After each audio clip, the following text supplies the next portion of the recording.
Es-tu prêt? C'est quoi ça? C'est un podcast chrétien différent avec Jeff et Joël. Prêt, pas prêt? On commence. Dans 3, 2, 1...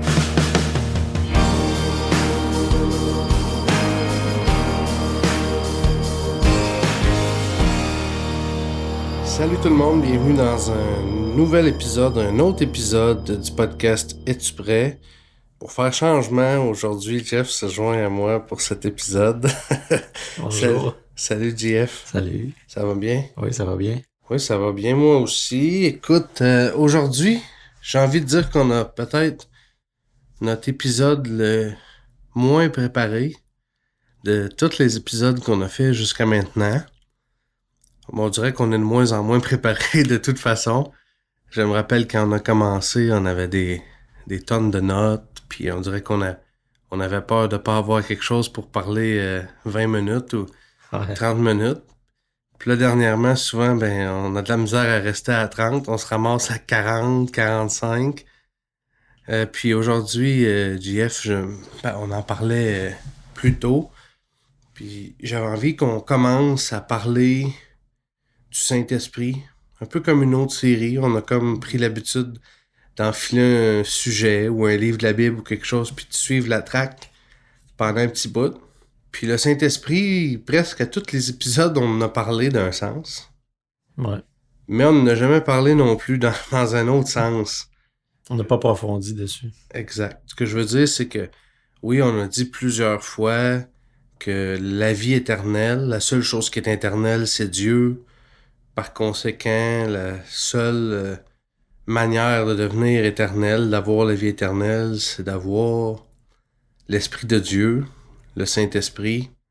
Mais à part d'un survol comme ça, on n'a pas vraiment touché à c'est quoi le Saint-Esprit, qu'est-ce que ça fait, à quoi ça sert. On n'est pas allé là-dedans. Pas du tout, à vrai dire. Puis là, j'ai plein de notes, tu sais, parce que quand on commence à étudier, en janvier cette année, j'ai commencé tranquillement, pas vite, à faire une étude sur le Saint-Esprit pour moi-même juste l'approfondir, parce qu'on dirait que les chrétiens, on est bon pour parler de toutes sortes d'affaires. On peut s'ostiner sur des versets bibliques, toutes sortes de patentes, mais on dirait qu'une des choses qu'on entend le moins parler, c'est le Saint-Esprit. On va entendre parler de le sabbat, c'est quel jour, toutes sortes d'affaires, tu sais. Mais tout ce qu'on entend parler souvent est rattaché au centre, toujours à la même place, c'est rattaché au Saint-Esprit, puis c'est la chose qu'on parle le moins. Pourtant, quand on commence à faire une étude biblique sur le Saint-Esprit, on réalise que, coudonc, tout dans la Bible, tout parle du Saint-Esprit. Tu sais, j'ai une liste là, rapide, là. Je sais pas lesquelles qu'on va aborder ou pas dans les prochains épisodes.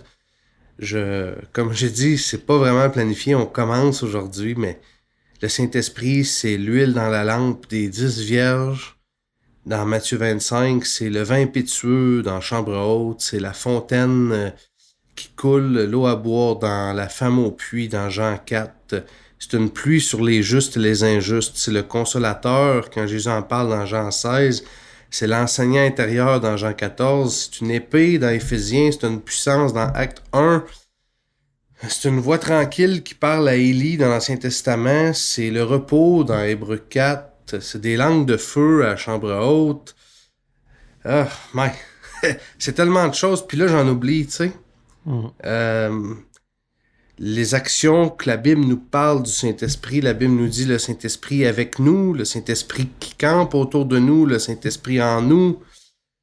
Jésus dit dans Jean 3, on doit naître de l'Esprit. Paul dit dans Galates, on doit vivre par l'Esprit, on doit marcher par l'Esprit. Mais c'est un sujet qui est presque infini. Pourtant, si on en parle avec un chrétien, la plupart du temps, ce qu'on voit le plus, c'est des points d'interrogation. As-tu le Saint-Esprit? Je pense que oui. Tu sais, c'est un peu... on dirait que on le sait que c'est important, mais on comprend pas trop, on n'est pas sûr. Hein? C'est quelque chose.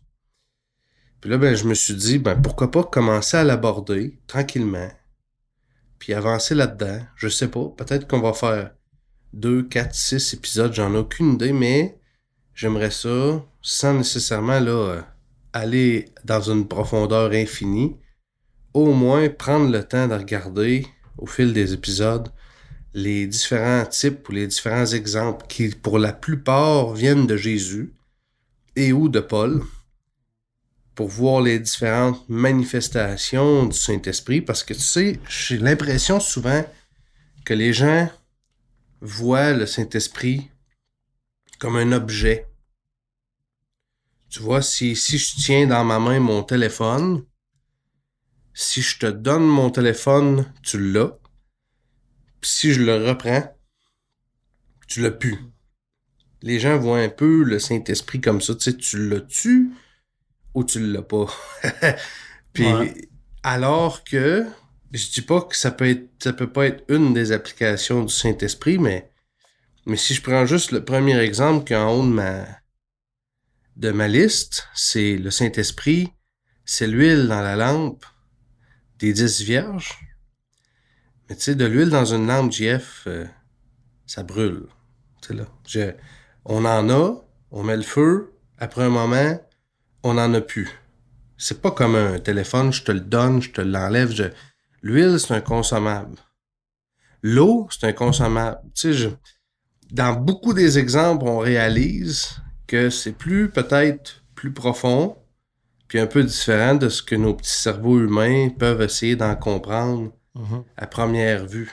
C'est pas tout noir ou tout blanc. Ouais. Il vient de plusieurs manières, il se manifeste de plusieurs façons pour faire plusieurs choses différentes aussi, avec nous, en nous, à travers nous. Puis, au fil des épisodes, on va essayer d'avancer là-dedans. Mais je pense que on peut pas commencer...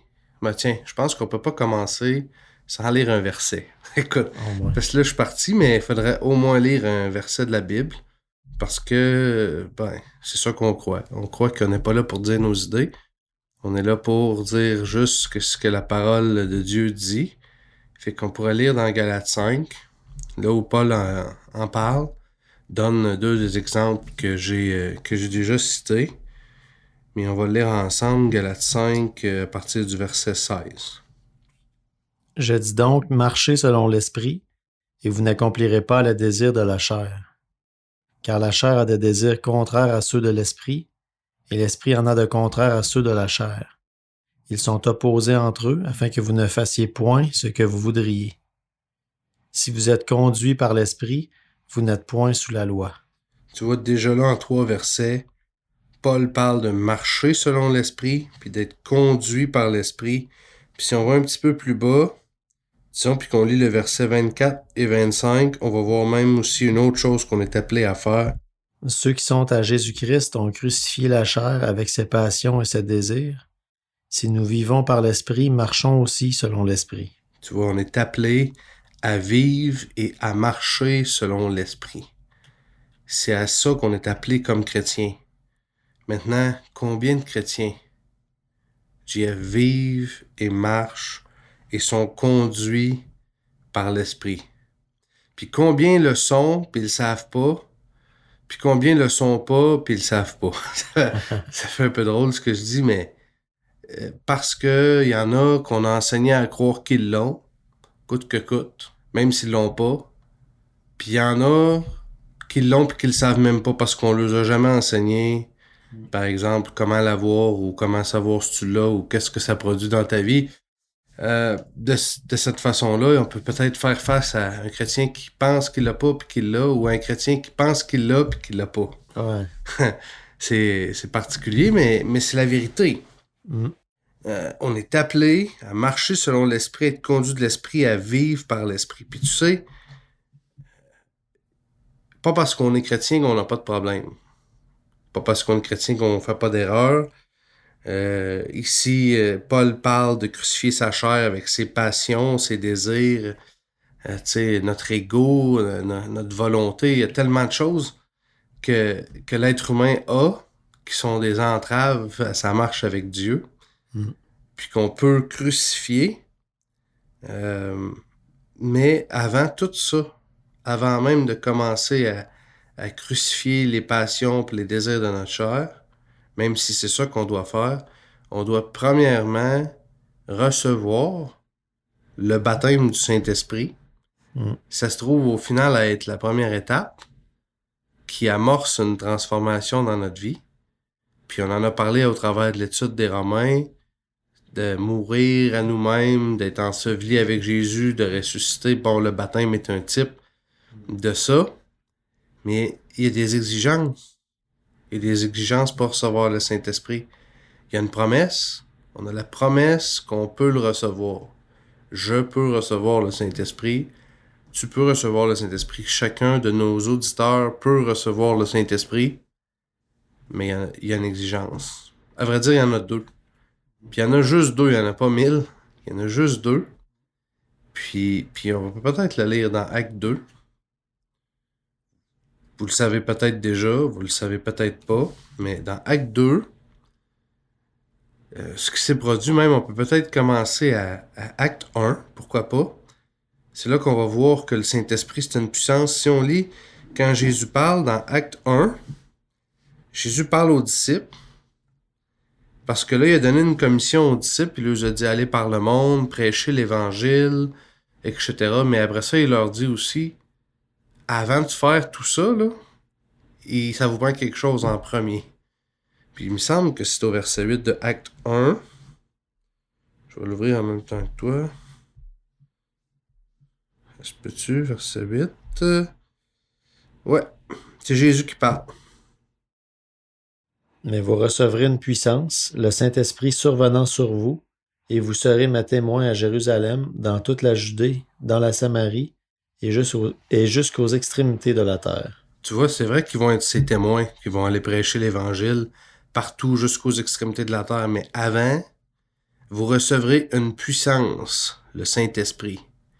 Eux-mêmes, les apôtres, les disciples, sont allés dans la chambre haute pour recevoir la puissance, le Saint-Esprit, avant d'être ses témoins partout. Maintenant, si je lisais juste ça, je pourrais dire, bon, faut que je me trouve une chambre qui est haute. C'est parce qu'ils sont allés dans la chambre haute. Est-ce que d'aller dans une chambre haute, c'est une exigence pour recevoir le Saint-Esprit? Mais la meilleure façon de le savoir, c'est de demander à ceux qui l'ont reçu. Puis plus précisément, ils l'ont demandé à Pierre quand ils sont sortis de la chambre haute, remplis du Saint-Esprit, puis qui parlaient tous dans une langue inconnue, mais que tout le monde comprenait dans sa propre langue, puis qui témoignaient de la parole de Dieu. Puis là, les gens ont été touchés par ce que Pierre leur a dit. Puis ils ont demandé à Pierre, qu'est-ce qu'on va faire? Qu'est-ce qu'il faut faire pour être sauvé?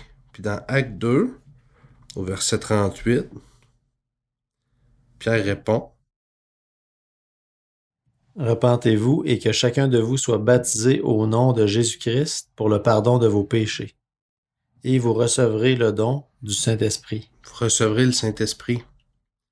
Pas peut-être que vous le recevrez si Dieu ça y tend. Non. Il y a une garantie, mais il y a deux exigences avant. Il y a repentez-vous, première exigence, et soyez baptisés au nom de Jésus-Christ, deuxième exigence. Pierre donne le roadmap, le chemin à suivre. Pierre le donne clairement là à Acte 2.38. Maintenant, se faire baptiser, ça, il n'y a pas tellement, comment je dirais, de confusion ou de controverse là-dessus. Je pense que la plupart des chrétiens, là, protestants, qui croient à la Bible, réalisent que se faire baptiser, c'est être plongé dans l'eau puis ressortir, être enseveli avec Jésus puis revenir, on en a parlé dans... Ouais. Mais maintenant, le problème, c'est que avant même de se faire baptiser, il y a un premier critère qui est « repentez-vous ». C'est le critère qui est tellement important, tellement. Puis aujourd'hui, je pense qu'on n'a pas le choix si on veut établir une fondation pour parler du Saint-Esprit. Puis pas donner un faux départ. On va appeler ça un faux départ. Parce que combien de gens sont sincères, ils veulent vraiment devenir chrétiens, ils veulent suivre Dieu, mais ils comprennent pas c'est quoi la repentance. Par conséquence, Dieu donne pas de mérite pour des bonnes intentions. C'est triste, là, mais c'est la réalité. Souvent, les gens pensent « Ah, Dieu, c'est un Dieu bon », puis il sait que la personne voulait. Non, mais c'est écrit. Tu sais, il appartient aux chrétiens de s'assurer qu'il répond aux exigences. De s'assurer que sa repentance, c'est la repentance que Dieu exige. Pas juste une repentance. Parce que il y a plusieurs façons de se repentir. Des fois, là, à la sortie d'un tribunal, il y a un journaliste qui dit « Oh, il est repentant. » Tu sais, là. Il regrette ce qu'il a fait. Puis, il y a des remords. Puis, tout le kit. Mais ça, est-ce que c'est une repentance? Probablement. Je veux pas dire que c'est pas une repentance, mais est-ce que c'est la repentance que Dieu exige? C'est ça la vraie question. Il existe une vraie, puis il existe une fausse repentance. T'sais. Puis c'est la vraie repentance qui est l'exigence pour recevoir le Saint-Esprit. Puis c'est le Saint-Esprit qui agit dans notre vie comme une puissance qui rend la vie chrétienne tellement plus facile, plus heureuse, plus joyeuse. Pourquoi c'est si dur pour certains de vivre une vie chrétienne? Parce qu'il y a un faux départ. Il manque l'ingrédient principal. Ils veulent, ils ont accepté Jésus-Christ comme leur sauveur personnel. Bon, tout le kit, mais il y a une fausse repentance. Ils n'ont pas complété leur repentance. À plusieurs niveaux. Tu sais, premièrement, une repentance, là, c'est pas des regrets puis des remords. Ça, c'est pas une repentance. Des regrets, ça peut être le résultat d'une repentance ou la confession. Souvent, si je demande aux gens c'est quoi se repentir, ils vont dire « Ah, c'est confesser ses péchés. Confesser le tort qu'on a fait, puis tout le kit. » C'est comme si c'était juste en rapport avec le passé. D'un sens, mais non seulement ça aussi, mais le problème, c'est que la confession, c'est comme le résultat de la repentance. Une fois que tu t'es repenti, que tu as réalisé, que tu t'es détourné de tes voies, que tu as pris une décision, là, le résultat de tout ça, c'est que tu te confesses. Puis, si on regarde, Jésus lui-même nous a expliqué c'est quoi une repentance. Il nous l'a expliqué de la plus belle façon qui soit, avec la parabole du fils prodigue, qu'on peut trouver dans Luc 15, à partir du verset 14 ou 15. La parabole du fils prodigue, non seulement Jésus nous donne exactement c'est quoi une vraie repentance, mais en plus de nous donner exactement c'est quoi une vraie repentance, en plus, il nous montre aussi comment on est reçu par Dieu quand on fait une vraie repentance. Ah non, c'est plus bonheur que ça. La parabole, là, ça commence au verset 11. Écoute, on va la lire. On va prendre le temps de la lire du verset 11, puis je vais t'arrêter en chemin. Il dit encore, un homme avait 2 fils. Le plus jeune dit à son père, « Mon père, donne-moi la part de bien qui doit me revenir. » Et le père leur partagea son bien. Peu de jours après, le plus jeune fils, ayant tout ramassé, partit pour un pays éloigné où il dissipa son bien en vivant dans la débauche. Lorsqu'il eut tout dépensé, une grande famine survint dans ce pays, et il commença à se trouver dans le besoin. Il alla se mettre au service d'un des habitants du pays, qui l'envoya dans ses champs garder les pourceaux. Il aurait bien voulu se rassasier des carouges que mangeaient les pourceaux, mais personne ne lui en donnait. Étant rentré en lui-même, il se dit « Combien de mercenaires chez mon père ont du pain en abondance, et moi ici je meurs de faim. » Bon, je t'arrête. On voit ici le début d'une repentance. C'est une prise de conscience. Étant rentré en lui-même, il vivait sa vie de débauche et de péché jusqu'au jour où il a réalisé.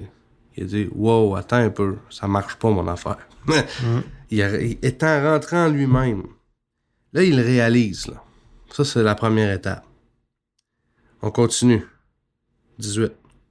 Je me lèverai, j'irai vers mon père et je lui dirai, mon père, j'ai péché contre le ciel et contre toi. Stop. Ici, au verset 18, Jésus nous montre c'est quoi la décision. Tu vois, au verset 17, il prend conscience de son état et que ça marche pas son affaire. Au verset 18, il prend une décision. Il dit, c'est assez, je vais me lever, je vais aller vers mon père, puis je vais confesser mes péchés. Tu remarqueras qu'il ne confesse pas dans le champ, avec les cochons. Il n'est pas encore rendu là. Dans le processus de la repentance, il n'est pas encore rendu à confesser ses péchés. Il est rendu à prendre une décision qu'il faut qu'il se lève, puis qu'il se tourne, puis qu'il sorte du champ, puis qu'il aille vers Jésus, puis on va le voir. Ben là, je vais te laisser là, au verset 19 finir, je t'ai coupé un peu vite. Mon père, j'ai péché contre le ciel et contre toi, je ne suis plus digne d'être appelé ton fils. Traite-moi comme l'un de tes mercenaires. Et il se leva et alla vers son père. Et il se leva et alla vers son père. Tu vois, il est parti du champ de cochon, il s'est levé, il s'est détourné de sa vie, puis il a marché vers son père.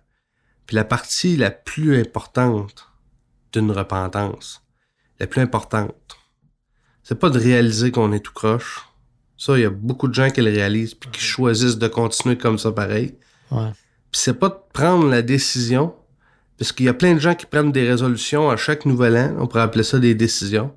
Ils prennent la résolution, cette année, je vais perdre du poids, puis ils achètent un tapis roulant à 2000$, puis ils en font jamais. Prendre une décision, ça suffit pas. La partie la plus importante d'une repentance, c'est se détourner. Je fais face au monde, je fais face à mon péché, je fais face à tout ça, tous mes problèmes, ma débauche, je fais demi-tour. Maintenant, je fais face vers Jésus, je fais face vers mon Père céleste et je vais vers lui. Je sors du champ de cochon. Les gens réalisent pas, il y a beaucoup de gens qui vont dire, avec raison, à Dieu, Seigneur, faut que tu me délivres, je suis pas capable. On l'a vu. À travers toute l'étude des Romains, on a réalisé qu'on était incapable. Paul dit, quand je veux faire le bien, le mal est attaché à moi. Maintenant, il appartient à Dieu de sortir le désir de nous. Mais il nous appartient à nous de sortir de là. Tu comprends? Le fils prodigue, il est sorti du champ de cochon. Maintenant, Dieu, lui, doit sortir le champ de cochon du fils prodigue. Tu vois? C'est deux parties. Mais le fils prodigue doit, sur le pouvoir de son libre arbitre puis de sa décision, se lever. Il n'a pas juste dit « je vais me lever puis je vais y aller ». Puis le lendemain, il a encore dit « oui, je vais me lever puis je vais y aller. Un jour, je vais me lever. Un jour, je vais y aller. » Non, c'est pas ça qu'il a dit. Le lendemain, il se leva et il alla vers son père. Il s'est levé puis il est allé. Il a fait ce qu'il a dit qu'il allait faire. Il l'a fait. Au lieu de le répéter. Exact. Comme il était encore loin, son père le vit et fut ému de compassion. Il courut, se jeta à son cou et le baisa. Oh, comme Dieu est ému de compassion quand quelqu'un se détourne de son péché puis qu'il revient à la maison. 21. Le fils lui dit, « Mon père, j'ai péché contre le ciel et contre toi. Je ne suis plus digne d'être appelé ton fils. » Mais le père dit à ses serviteurs, « Apportez vite la plus belle robe et l'en revêtez. Mettez-lui un anneau au doigt et des souliers aux pieds. Amenez le veau gras et tuez-le.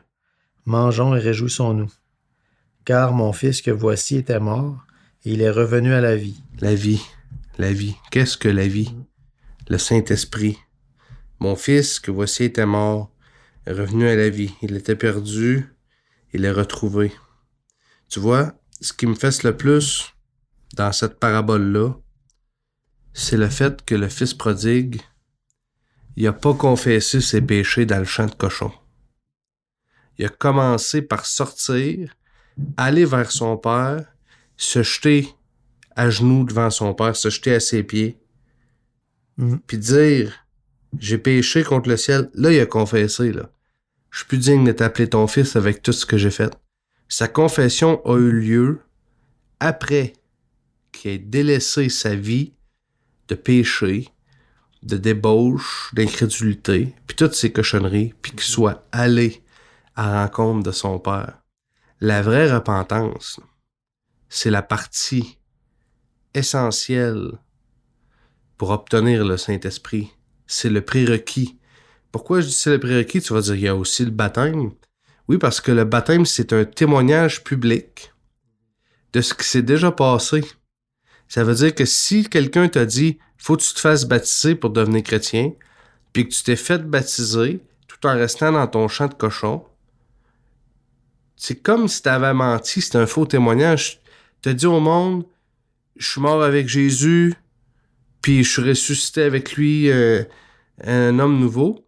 Mais le prérequis, c'est supposé être le témoignage de ce qui s'est passé. Le baptême, c'est pour dire aux gens, j'étais dans le péché, j'étais dans le champ de cochon, je suis sorti de là, j'ai confessé. C'est ça qu'on dit dans le baptême. J'accepte que Jésus-Christ me purifie parce que je suis sorti d'où j'étais, j'ai pris ma décision, j'ai fait demi-tour. Oui, j'ai confessé comme résultat de ma repentance. La confession comme résultat de la repentance. Le baptême comme un témoignage public de ce que j'ai déjà fait. Je me suis repenti de la vraie repentance, je me fais baptiser pour le dire au monde entier. Naturellement, le monde entier n'est pas là à mon baptême nécessairement, mais je veux dire, ça me ferait plaisir s'il était là, parce que je veux dire au monde entier, j'ai changé de vie. Je me suis détourné de mon ancienne vie. Puis Pierre dit, si tu te repens, puis que tu te fais baptiser, tu recevras le Saint-Esprit. Tu recevras le Saint-Esprit. Maintenant, il n'y a pas 1000 raisons que quelqu'un n'a pas le Saint-Esprit. Si quelqu'un n'a pas le Saint-Esprit, là, je parle pas de si quelqu'un se demande s'il l'a ou pas, puis il l'a, puis il le sait pas. Tu sais, là, je parle de si quelqu'un n'a pas le Saint-Esprit, ou bien il y a quelque chose qu'il avait mal compris ou qui n'avait pas été enseigné, il a fait au meilleur de ses capacités. On blâme personne. Si aujourd'hui quelqu'un nous écoute, puis qui réalise que sa repentance n'était pas complète, sachez que moi, pendant des années, ma repentance n'était pas complète. J'avais pas compris c'était quoi. J'étais assis dans l'église. J'étais misérable.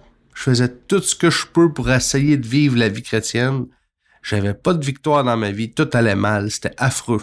J'étais l'homme le plus misérable au monde. Si c'était difficile pour moi de vivre la vie chrétienne. Je savais pas pourquoi. Je criais même, Seigneur, je veux le Saint-Esprit, je veux le Saint-Esprit. Je dis, il veut plus nous le donner qu'on veut le recevoir. Il l'a promis. Il a même dit à ses disciples, les autres, ils étaient avec lui physiquement, là. Il voulait pas qu'il parte, il nous a dit, il vous est plus avantageux que je m'en aille. Parce que quand je m'en vais, le Saint-Esprit il revient. C'est mieux le Saint-Esprit que Jésus physiquement. Puis il veut être là, là. Il veut revenir sous forme esprit, puis être avec nous autres. Mais il y a un prérequis. Souvent, un prérequis qui est mal compris maintenant. Si vous écoutez, puis vous réalisez que votre repentance n'était pas complète, sachez qu'on vous lance pas de roche, là. C'est pas ça. J'ai vécu la même situation. Peut-être que Jeff, tu l'as vécu aussi. J'ai l'impression que souvent, l'accent est mis sur le baptême. Ouais. Pourquoi? Parce que souvent, les gens qui nous parlent de l'Évangile ont besoin... Je vais faire attention à ce que je dis, mais ils ont besoin de cocher notre nom sur la liste. Je veux que vous compreniez comme faut ce que je veux dire. Je veux dire que le baptême, ça ressemble à un œuf achevé, là. Là, on s'en parlait. Là, il se fait baptiser. Finalement, j'ai réussi. Il y a comme un sentiment d'accomplissement de... Enfin, on l'a baptisé, tu sais. Ouais. Comme si c'était ça qui faisait la différence. Alors que je peux prouver par la Bible que c'est possible de recevoir le Saint-Esprit sans être baptisé. Là, tu vas dire, bon, ça y est, c'est quoi ta patate? Yeah. On va regarder ça, voir là où c'est que je peux trouver ça. C'est-tu dans Acte 10? On vous l'a dit qu'on n'était pas préparé aujourd'hui. Ouais, c'est Acte 10. C'est-tu ça? Ouais. T'as-tu un verset? Ben, on peut partir au verset 1, mettons. Ah, c'est déjà là? Malgré que... Ah, ben oui, absolument. Écoute. On peut se rendre plus loin parce que l'histoire est quand même longue, mais...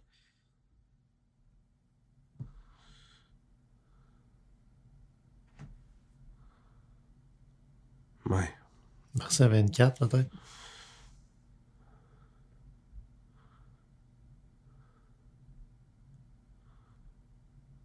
22... 23 peut-être? Écoute, on peut peut-être faire une petite mise en situation.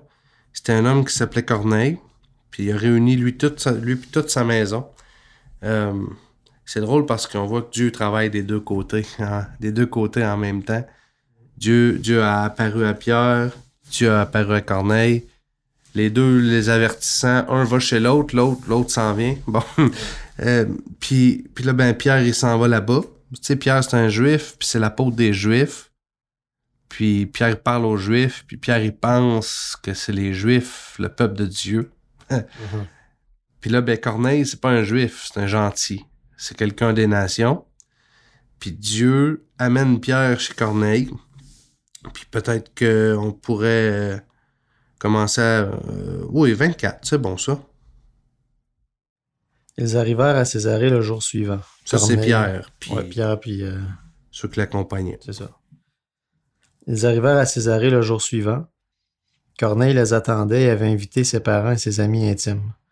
Lorsque Pierre entra, Corneille, qui était allé au-devant de lui, tomba à ses pieds et se prosterna. Mais Pierre le releva en disant « Lève-toi, moi aussi je suis un homme. » Et conversant avec lui, il entra et trouva beaucoup de personnes réunies. Vous savez, leur dit-il, qu'il a défendu à un juif de se lier avec un étranger ou d'entrer chez lui. Mais Dieu m'a appris à ne regarder aucun homme comme souillé et impur. C'est pourquoi je n'ai pas eu d'objection à venir puisque vous m'avez appelé. Je vous demande donc pour quel motif vous m'avez envoyé chercher. Corneille dit, il y a 4 jours, à cette heure-ci, je priais dans ma maison à la 9e heure, et voici un homme vêtu d'un habit éclatant se présenta devant moi et dit, Corneille, ta prière a été exaucée, et Dieu s'est souvenu de tes aumônes. Envoie donc à Joppé et fais venir Simon, surnommé Pierre. Il est logé dans la maison de Simon, corroyeur, près de la mer. Aussitôt j'ai envoyé vers toi, tu as bien fait de venir. Maintenant donc, nous sommes tous devant Dieu pour entendre tout ce que le Seigneur t'a ordonné de nous dire. Alors Pierre, ouvrant la bouche, dit, En vérité, je reconnais que Dieu ne fait point exception de personne, mais qu'en toute nation, celui qui le craint et qui pratique la justice lui est agréable. Il a envoyé la parole aux fils d'Israël, en leur annonçant la paix par Jésus-Christ, qui est le Seigneur de tous. Vous savez ce qui est arrivé dans toute la Judée, après avoir commencé en Galilée à la suite du baptême que Jean a prêché. Écoute ça. Je veux qu'on dissèque un peu ça en s'en allant. Là, je t'ai laissé rouler. Mais là, tu vois que eux, ils sont prêts à recevoir la parole. Il a même réuni toute sa famille, puis plein de monde. Ils sont là pour l'écouter. Puis là, Pierre leur dit, ici... 34. 35. Mais qu'en toute nation, celui qui le craint et qui pratique la justice lui est agréable. Tu vois, par là, on reconnaît que eux qui sont là en ce moment, là, ils ont déjà un cœur pur, prêt à recevoir. Tu vois, la repentance, c'est déjà une étape qui est passée, là. C'est pas des gens qui vivent dans le péché ou dans le monde. Ils craignent Dieu, ils pratiquent la justice, ils sont prêts. Ils sont déjà prédisposés à recevoir le Saint-Esprit. Il y a toute la première partie, là, est déjà complétée, là. Maintenant, là, ce qu'ils ont besoin, dans leur cas, ils ont besoin de la parole. Parce qu'on est au début du livre des Actes. La Bible n'est pas écrite, là. Les autres, ce qu'ils ont besoin, ils ont besoin d'entendre la parole. Puis là, ils l'entendent. On voit que Pierre leur prêche au verset 37, disons verset 38. Vous savez comment Dieu a oint du Saint-Esprit et de force Jésus de Nazareth. Là, il commence à leur prêcher comment ils sont les témoins, puis tout ça, puis d'apporter la bonne nouvelle, comment il a été ressuscité le 3e jour au verset 40. On peut continuer à le lire. Puis là, on voit que Paul va juste leur apporter la bonne nouvelle, puis leur apprendre que le Saint-Esprit existe, tu vois, parce que pour eux autres, là, ils ont un cœur juste, ils sont repentis, ils sont prêts à servir, ils sont prêts à ce qu'il faut, tu sais, mais ils le savent pas. C'est important de recevoir l'enseignement aussi. Mm-hmm. C'est beau, là, lire la Bible, disons, mais si on comprend pas ce qu'on lit, on a des exemples de ça aussi dans la Bible, si on comprend pas ce qu'on lit, on est un peu pris. Là, il avait besoin de recevoir l'enseignement qui vient de Pierre. Puis là, Pierre leur prêche, on va continuer à le lire. Verset 36, il a envoyé la parole aux fils d'Israël en leur annonçant la paix par Jésus-Christ, qui est le Seigneur de tous. Vous savez ce qui est arrivé dans toute la Judée, après avoir commencé en Galilée à la suite du baptême que Jean a prêché. Vous savez comment Dieu a oint du Saint-Esprit et de force Jésus de Nazareth, qui allait de lieu en lieu faisant du bien et guérissant tous ceux qui étaient sous l'empire du diable, car Dieu était avec lui. Nous sommes témoins de tout ce qu'il a fait dans le pays des Juifs et à Jérusalem. Ils l'ont tué en le pendant au bois. Dieu l'a ressuscité le 3e jour et il a permis qu'il apparût, non à tout le peuple, mais aux témoins choisis d'avance par Dieu, à nous qui avons mangé et bu avec lui, après qu'il fut ressuscité des morts. Et Jésus nous a ordonné de prêcher au peuple et d'attester que c'est lui qui a été établi par Dieu juge des vivants et des morts. Tous les prophètes rendent de lui le témoignage que quiconque croit en lui reçoit par son nom le pardon des péchés. Comme Pierre prononçait encore ces mots, le Saint-Esprit descendit sur tous ceux qui écoutaient la parole. Tous les fidèles circoncis qui étaient venus avec Pierre furent étonnés de ce que le don du Saint-Esprit était aussi répandu sur les païens, car ils les entendaient parler en langue et glorifier Dieu. Alors Pierre dit, peut-on refuser l'eau du baptême à ceux qui ont reçu le Saint-Esprit aussi bien que nous? Et il ordonna qu'ils fussent baptisés au nom du Seigneur, sur quoi ils le prièrent de rester quelques jours auprès d'eux. Tu vois? Ils étaient repentis, ils avaient un cœur pur, ils pratiquaient la justice. Quand ils ont entendu la parole, le Saint-Esprit est tombé sur eux tout de suite, avant même qu'il ait rendu un témoignage public de ce qui s'était passé avec eux, parce que ils répondaient déjà aux exigences maintenant.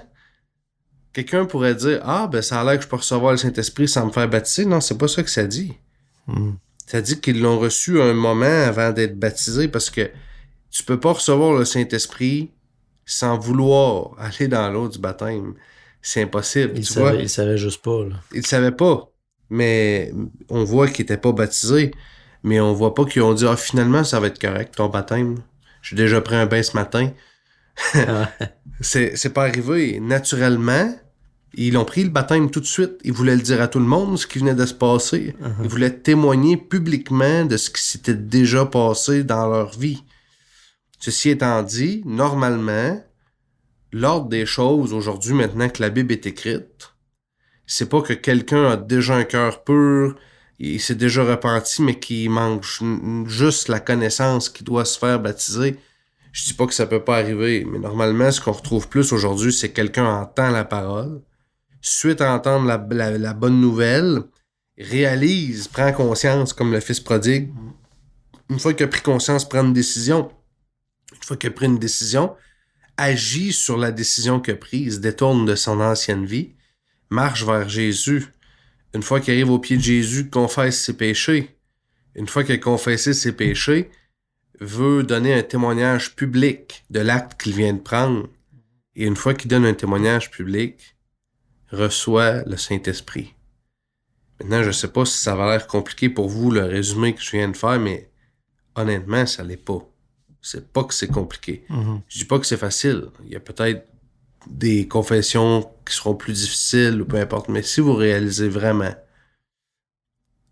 que vous avez besoin de Jésus-Christ dans votre vie puis vous avez besoin du Saint-Esprit, assurément que vous voudrez agir sur cette décision puis répondre aux conditions. Puis si aujourd'hui vous écoutez puis vous dites, moi j'essaye déjà d'être chrétien depuis 3 ans, puis je prie pour avoir le Saint-Esprit, puis je crie pour avoir le Saint-Esprit. Je vous le dis, là, on a un exemple biblique clair là, où Corneille s'est pas mis à crier, à prier, à jeûner, à supplier. Le Saint-Esprit est tombé sur lui parce qu'il répondait déjà aux exigences. Et tout ce que vous avez à vous assurer, c'est que vous répondez aux exigences. Maintenant, quelque chose que j'entends des fois, c'est « Ah oui, moi je me suis repenti de mes péchés en 1987.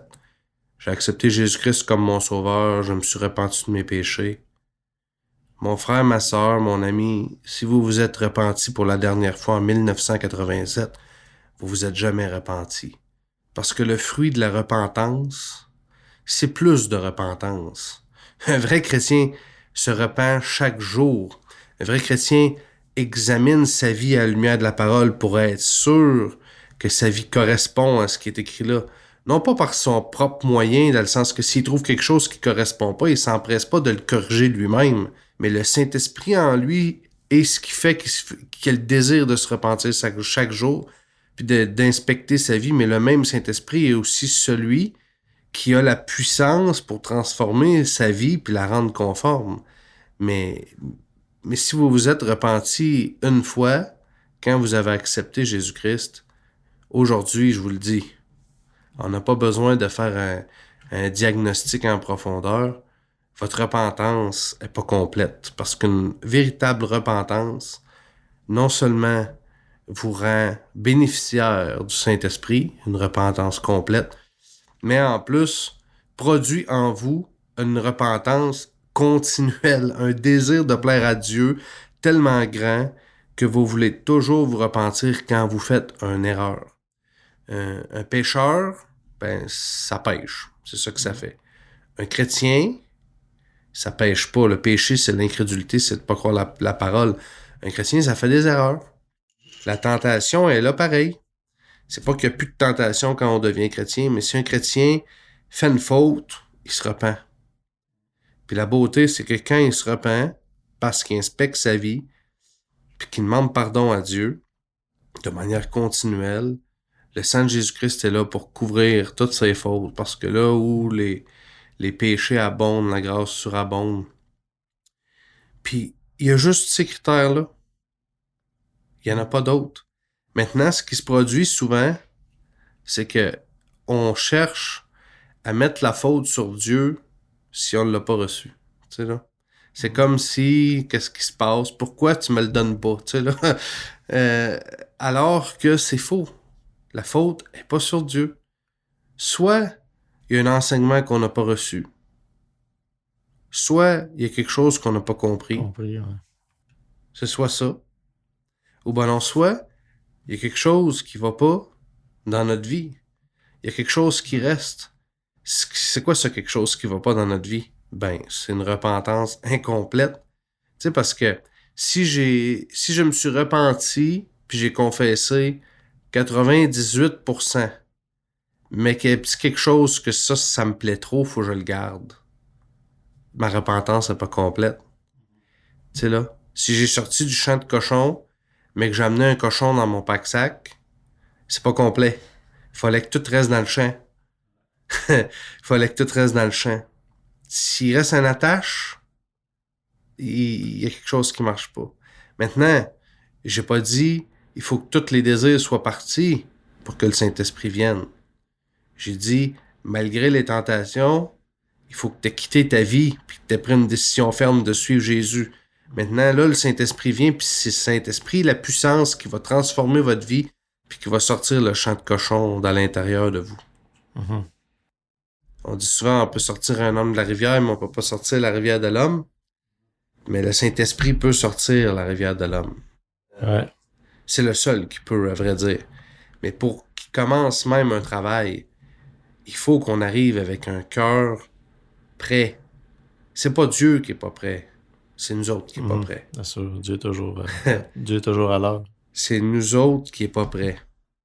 Ça, c'est les exigences pour recevoir le Saint-Esprit. Il y a pas d'attente. Il y a pas rien. C'est pas OK, mais il faut faire ci, il faut faire ça, il faut prier, il faut. Non, ce qu'il faut faire, c'est ce qu'on vient de parler.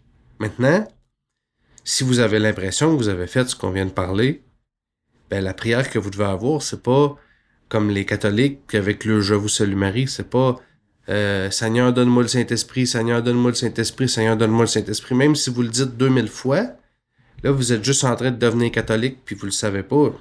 C'est pas comme ça qu'on fait ça.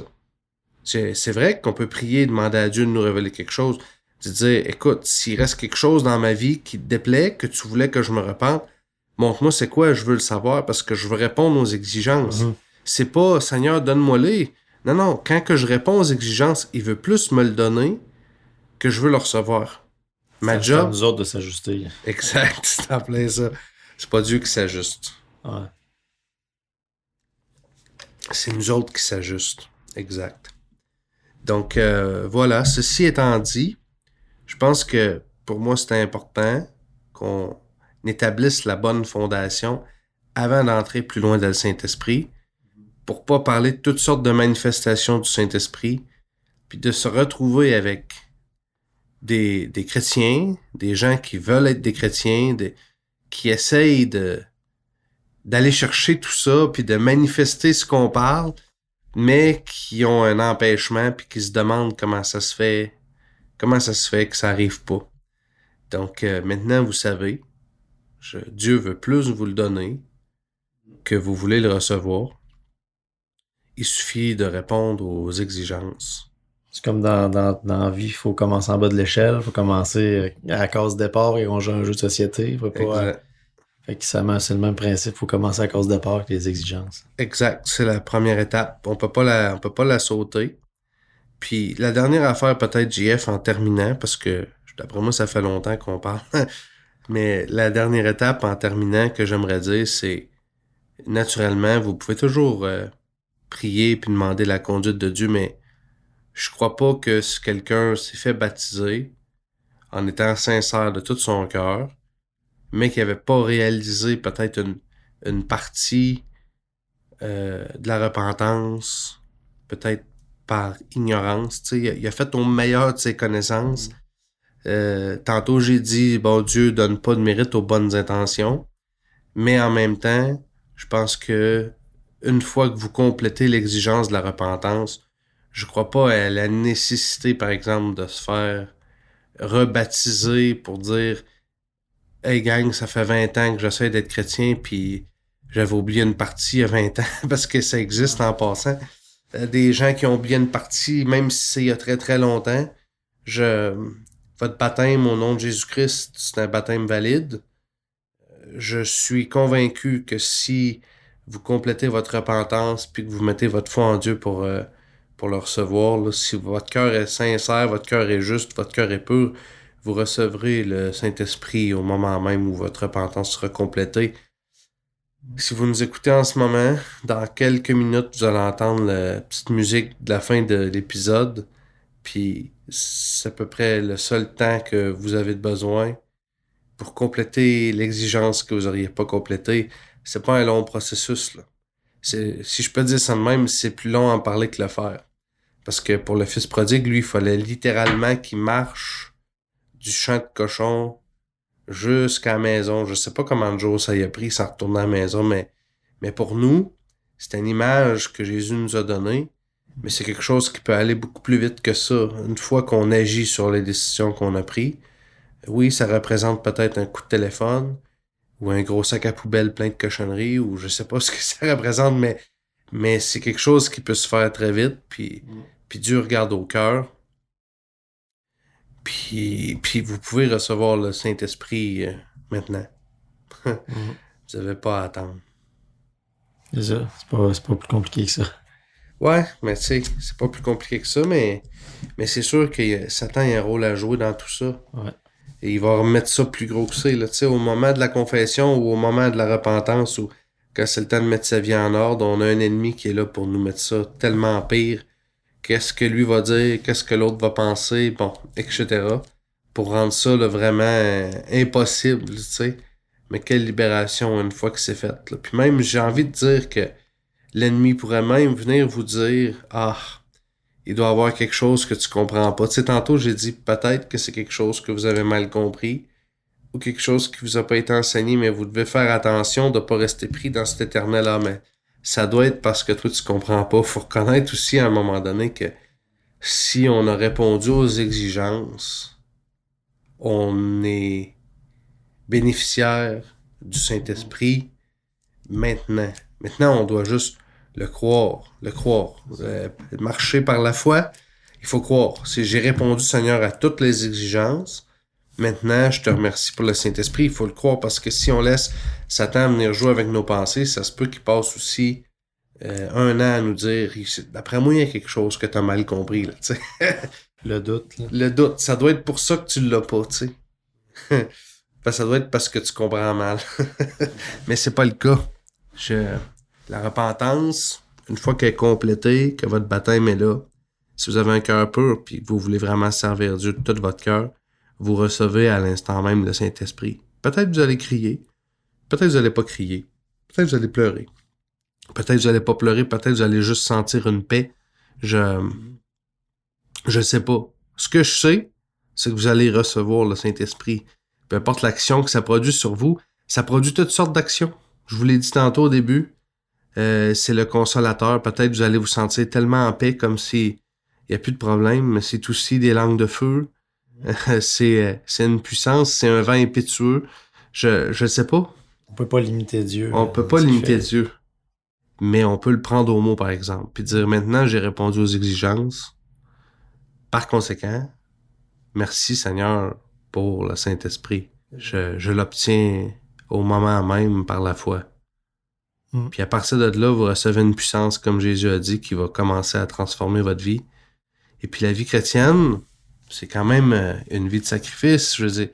Mais la vie chrétienne va devenir la plus belle vie que vous pouvez vivre. Vous serez plus le chrétien malheureux que j'ai pu être pendant des années à essayer de m'en sortir par moi-même, mais vous allez avoir avec vous une puissance phénoménale qui transforme votre vie à vitesse grand V.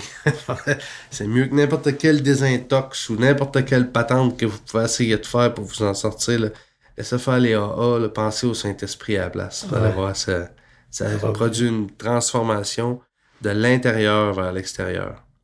Puis sur ce, on vous souhaite une bonne semaine. Puis on se voit dans 2 semaines pour un autre épisode sur le Saint-Esprit. Que Dieu vous bénisse. Dieu vous bénisse, bonne semaine.